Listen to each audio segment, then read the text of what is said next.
Welcome to the It's One Louder podcast. Your host, PJ Pat, has done absolutely nothing that you would know about, but don't fret. Turn up the volume one louder and enjoy the show.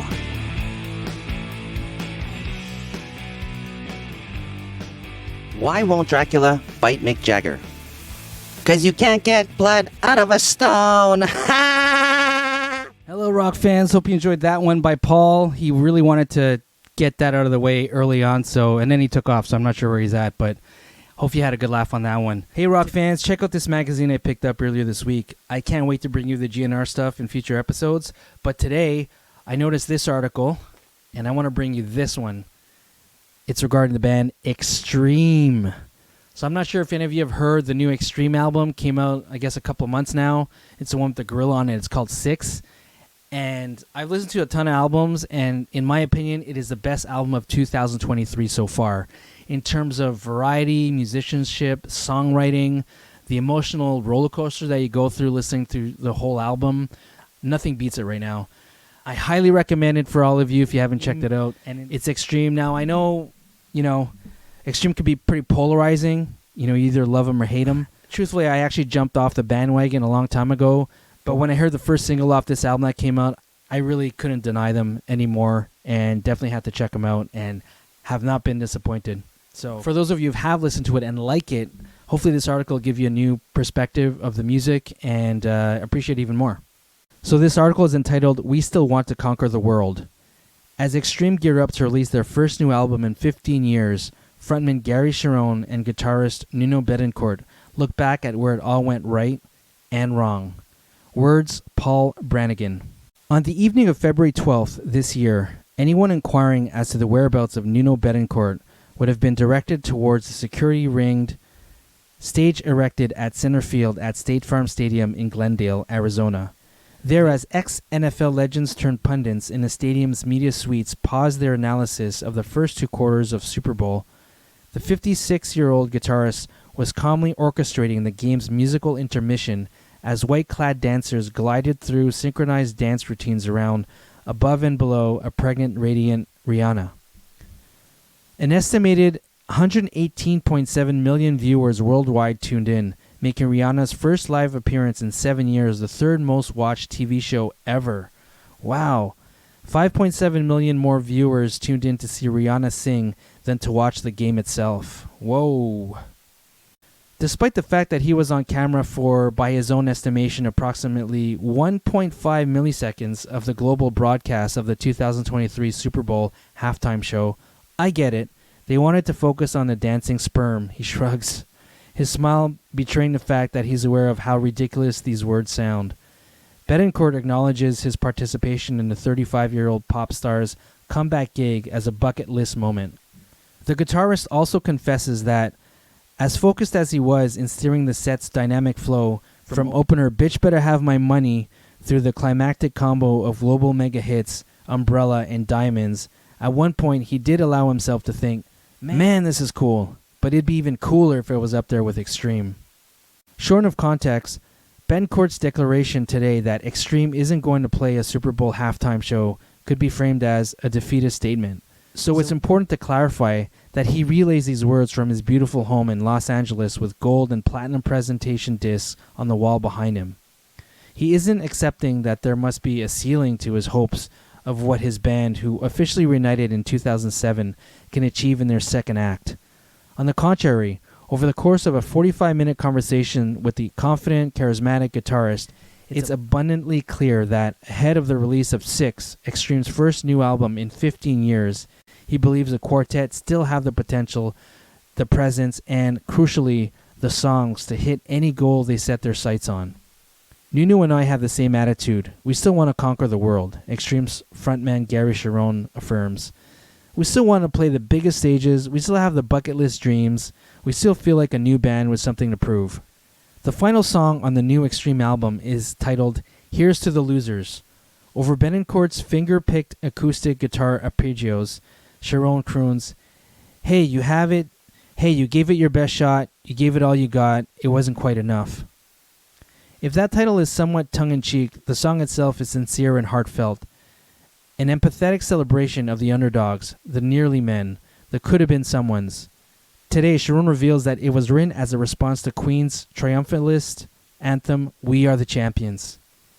I've had that title in my head forever, he says. It's like, okay, you are the champions? Cool, okay, congratulations. But what about the rest of us? We matter too. Very cool picture of the band. I love the black and white.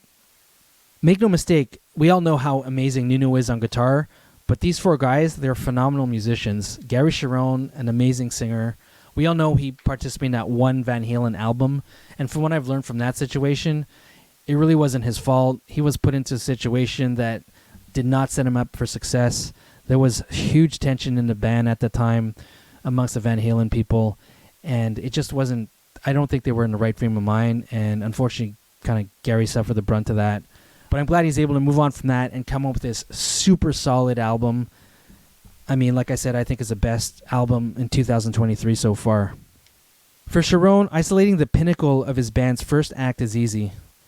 On April 20th, 1992, standing together side stage at Wembley Stadium during the Freddie Mercury Tribute Concert for AIDS awareness, he recalls himself in Bettencourt, virtually levitating with joy as the day's pinch me, I'm dreaming moments kept coming. That was an amazing concert. I actually witnessed that live on TV, the Freddie Mercury Tribute Concert for AIDS awareness. It was such a landmark rock concert. All the top bands of the day, all the who's who in rock, whether it's past or present, were present for that concert. They aired it live on TV. You just were completely immersed, and it just totally blew your top off. They picked artists to collaborate on certain songs, special singers to sing Queen songs while the rest of the band played.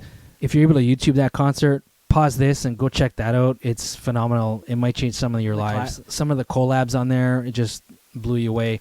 The one that sticks out for me is when James Hetfield from Metallica did Stone Cold Crazy with Queen. Goosebumps just thinking about it right now. So hopefully you can track that one down. Sandwiched between Metallica and Def Leppard on the most star-studded concert stage in the UK since Live Aid, Extreme's decision to follow Brian May's on-stage introduction by devoting the lion's share of their mid-afternoon set to a respectful tribute medley of Queen classics, rather than merely pushing their double platinum selling second album, Pornograffiti, was a masterstroke. The sight of the 72,000 stadium audience clapping in unison during their snippet of Radio Gaga was the stuff of rock and roll dreams. Even this, however, paled alongside the moment they, along with George Michael, Guns N' Roses, Metallica, and more, were ushered from the wings to stand behind Liza Minnelli as Freddie's dear friend delivered a spine-tingling performance of We Are the Champions with May, John Deacon, and Roger Taylor. What a day, Cherone marvels. That was one of our best ever performances, and the fact that it was captured on film for all time is amazing. I play basketball twice a week with guys my own age, and those guys couldn't give a shit about Extreme. To them, I'm not Gary Cherone from Extreme. I'm just some guy shooting hoops, and I love that.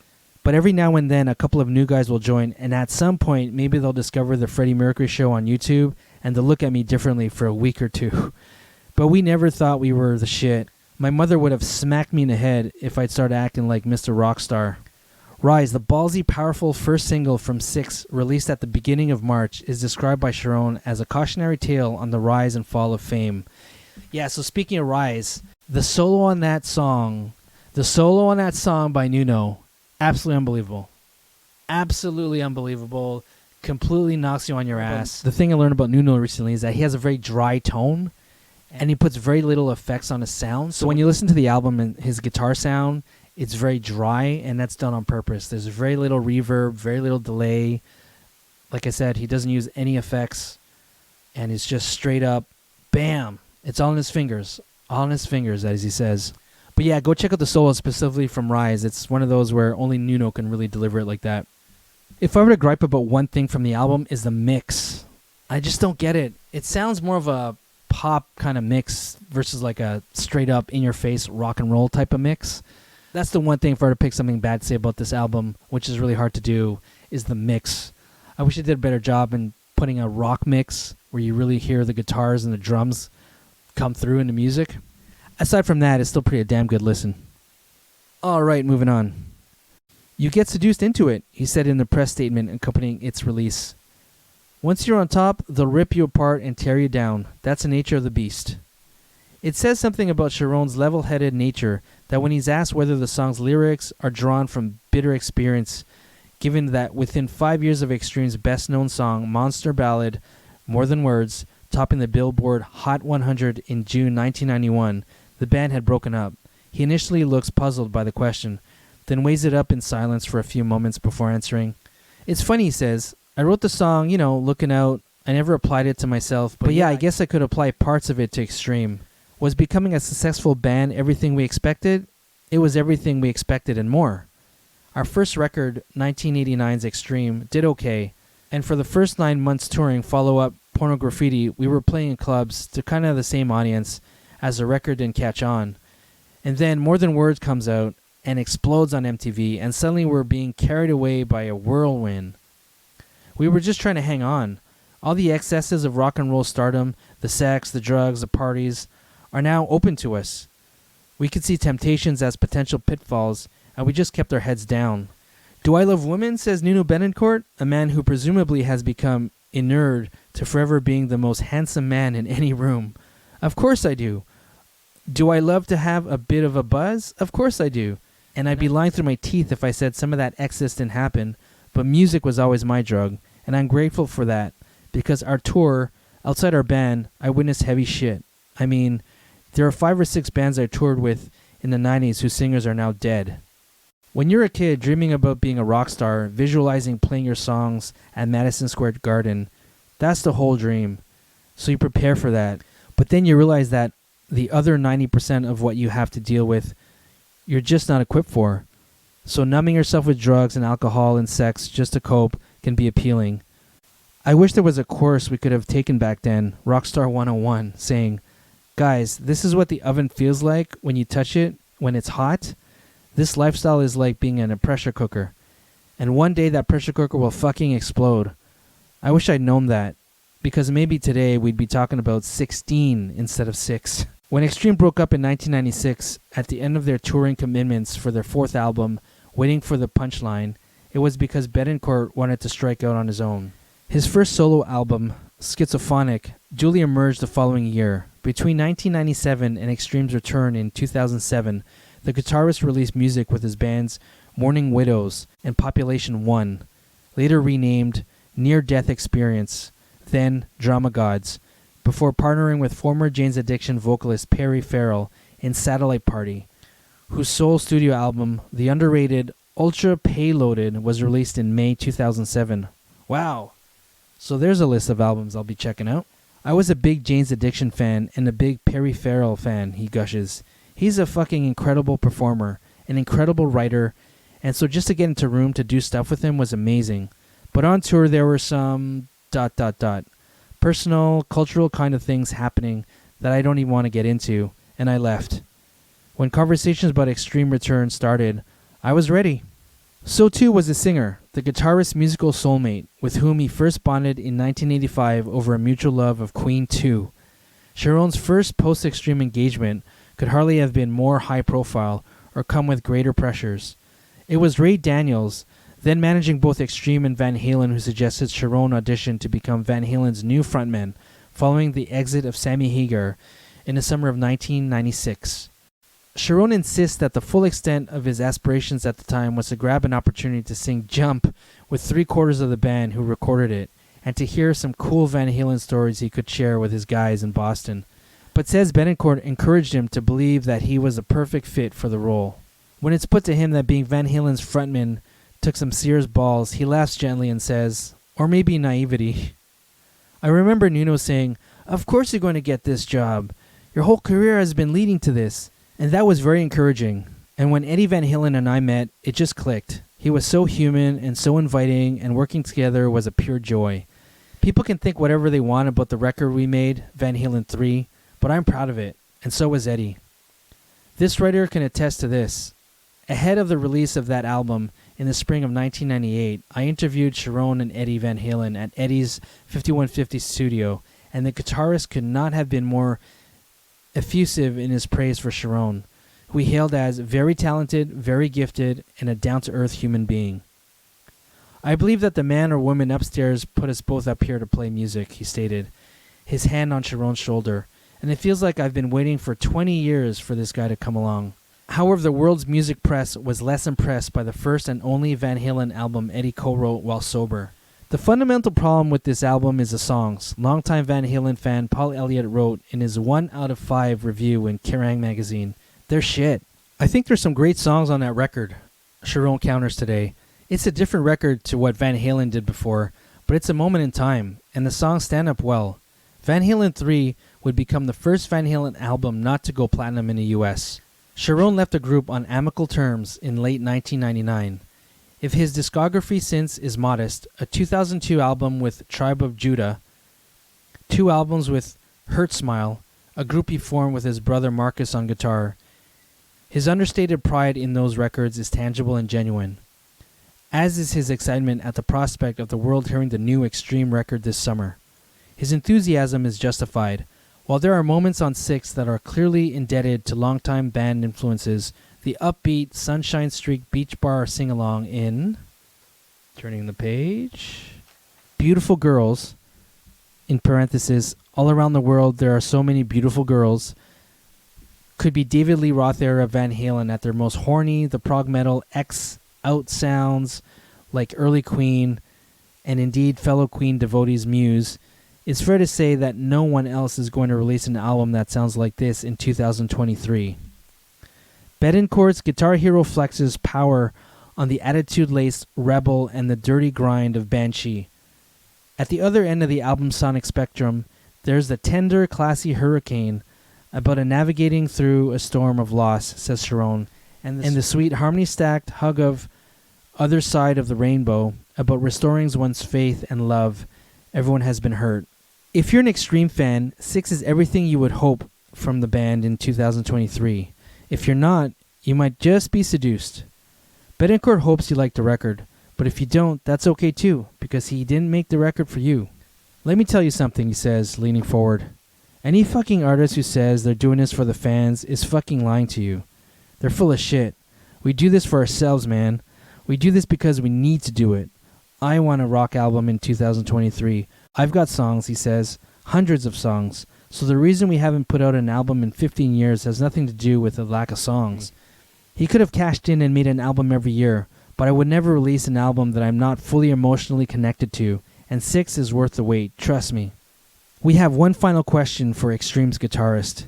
If the gold and platinum discs on his walls are signifiers of Extreme's past successes, what is success going to look like for Six in 2023?